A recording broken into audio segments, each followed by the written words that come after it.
আমি বাংলাদেশের একটা জেলায় চাঁদপুরের এদিকে একটা এলাকায় আমার একটা তাফসীর প্রোগ্রাম ছিল।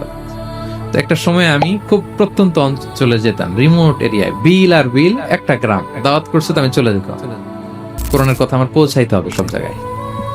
তো মাহফিল শেষে রাত 2টার দিকে আমরা ফিরতেছি, বিল আর বিল কিছু গুচ্ছ গ্রাম। হঠাৎ একটা মোড়, ওই মোড়ের ওইখানে দেখে একটা গাছ ফালা আছে।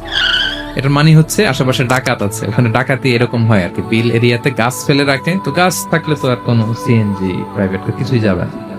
আমি বুঝতে পারলাম যে এটা তো ডাকাতের কাজ।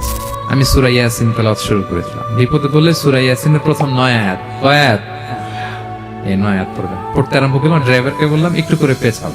তো টর্চ মারতেছে বিল থেকে, মানে ওরা তো ওখানে উৎপেতে আছে। আমি পড়তেছি, কিছুক্ষণ পরে ডাকাত নিজে এসে গাছ সরাই দিয়ে বলতেছে যান। মানে ও কি করবে ও নিজেও বুঝতেছে না, সে শুধু গাছটা সরালো, যান যান, এই চলে গেলাম আমি। এটা আমার নিজের প্রমাণ, হয়তো কোথাও বলি নাই, আজকে প্রসঙ্গক্রমে বলা হয়ে গেল। তো এরকম বিপদে পড়লে সূরা ইয়াসিনের প্রথম কয় আয়াত পড়বেন আপনার।